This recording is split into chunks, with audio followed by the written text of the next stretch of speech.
Magandang araw. Kumusta kayo? Ako ay si Carol. At ako naman ay si Robert.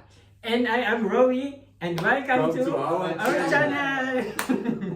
Genau, du hast ein Herz bekommen. Also war eigentlich ganz schön gestern, waren meine Eltern da. Und jetzt... Ja, genau. Da wurde jetzt für morgen ein Termin rumgeschickt.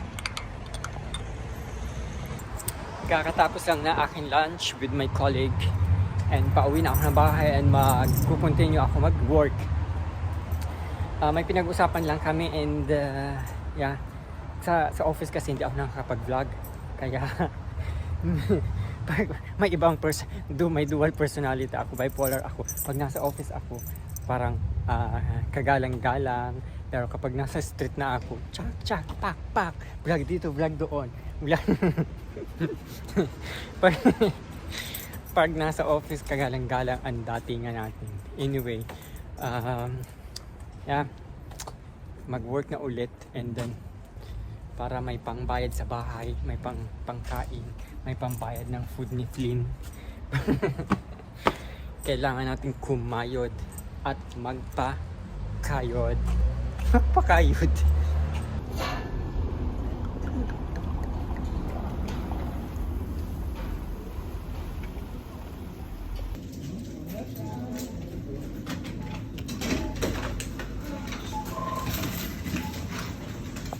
So bumili ako ng pagkain ni Flynn.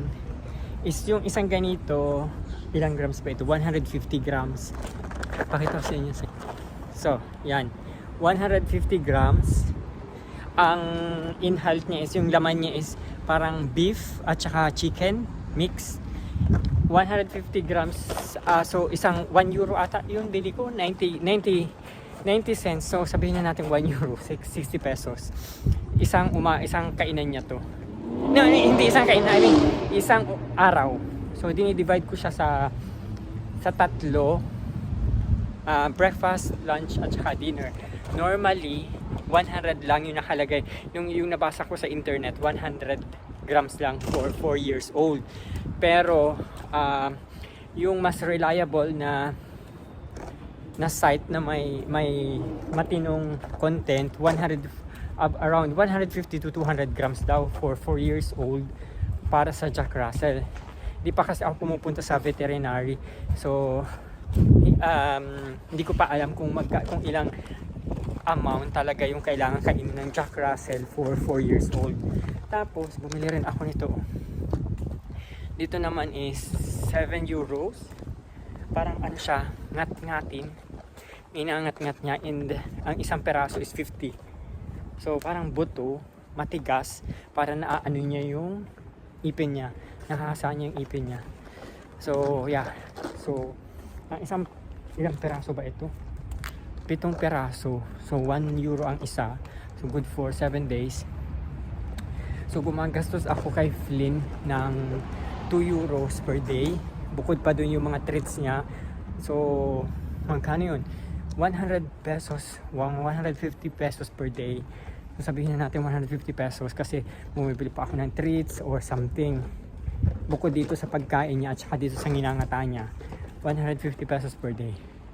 So divided by 30. So yeah, more than siguro mga 5,000 pesos per month yung nagagastos ko sa kanya. Nag-start pa lang kami kasi 1 week pa lang naman siya. So yeah, magastos kasi yung insurance niya pa.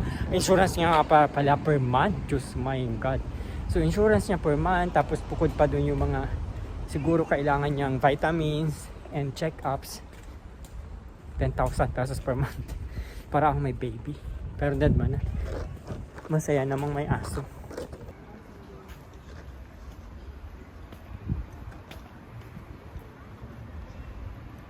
Pero kung practicality ang pag-uusapan, di ba? Imagine, 10,000 pesos per month, i-divide mo yun sa year, sa 12 months, may 120,000 pesos ka. Oh my God!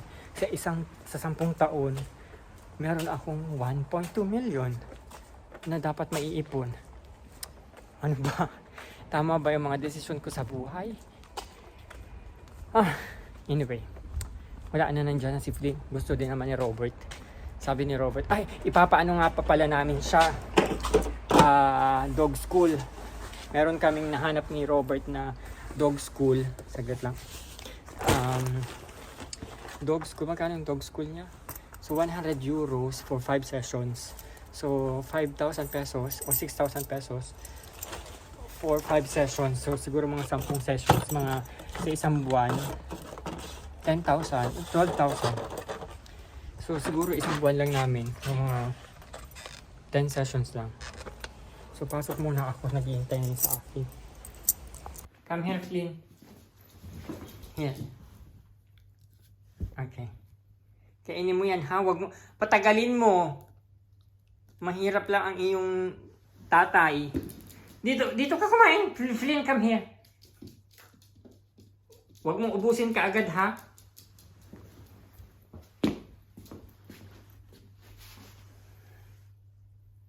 Yan. Ngatain mo hanggang bukas. Para makatipid.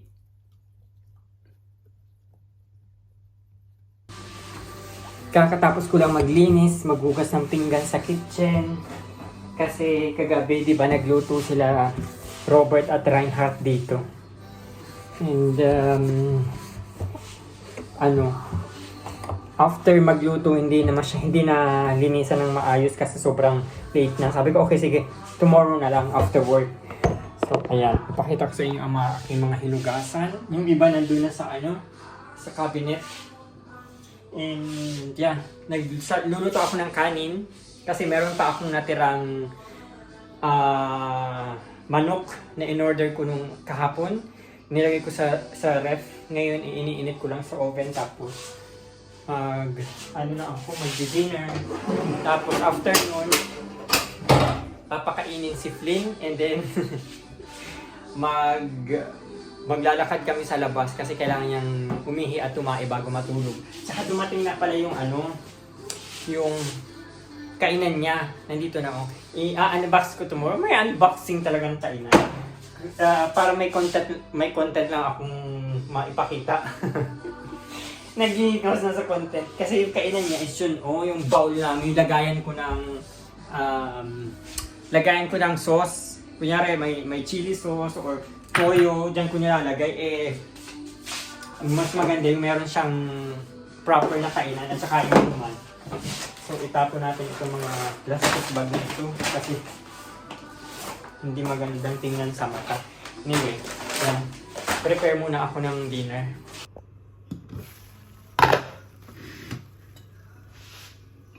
Oops!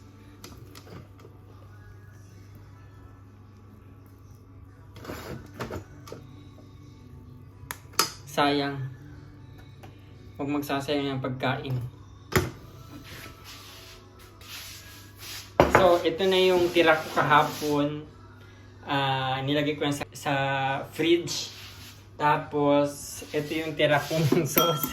Wala nang naubos na yung kikuman. And naubos na din yung aking toyo. Kaya pagtsatsagaan ko na yan.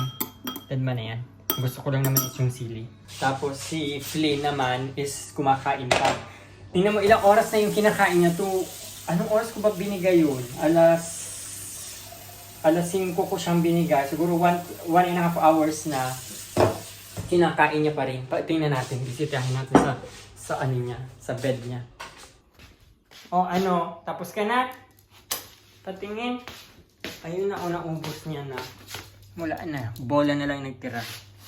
So after 1.5 hours, si Flynn okay na. Naubos niya na yung pagkain niyang matigas. So ako naman ang kakain. Ito yung binigay ko sa kanya. Matigas yung parang buto. Yeah. Yun lang guys. Thank you very much for watching. Kasi ako naman ang kakain. Pero uupakan ko yan ng mabilis lang. Mabilisan. Flynn, no. Kakain muna ako, ha. And yeah, hindi pa nabusog. Papalabasin ko pa mamaya. Anyway, mamaya na ako sa inyo magbabaybay pag nandun na ako sa park kasi tatapusin ko lang itong pagkain ko and then lalabas kami ni Flynn para paihiin ko. Ready for tonight. Kasi kailangan niyang lumabas and umihi. It's either umihi or tumae bago siya matulog, bago ako matulog. So, kain muna tayo. Magkakamay ako, upakan ko ito. Para siyang andox. Tapos, isasaw-saw ko lang siya sa sauce na wala namang sauce. Chili na lang. Tapos, yan, magkamay tayo.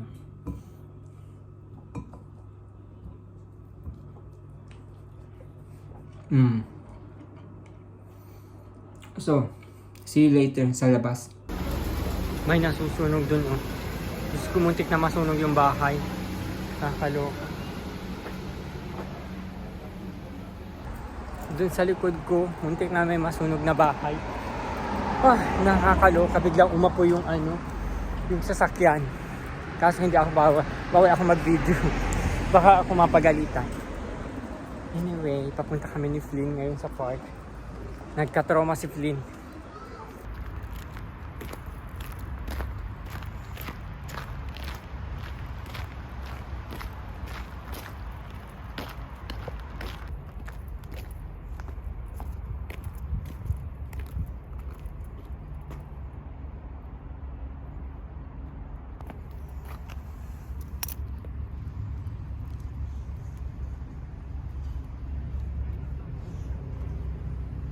Dinala ko si Flynn sa aking favorite place dito sa Berlin, ang lake. Lake dito sa Halensee. Malapit tayo sa bahay. 10 minutes. 15 minutes maybe. But yeah, anyway, nandito na kami. Thank you very much for watching. I hope na enjoy nyo yung vlog namin for today and I will see you on my next vlog. Bye!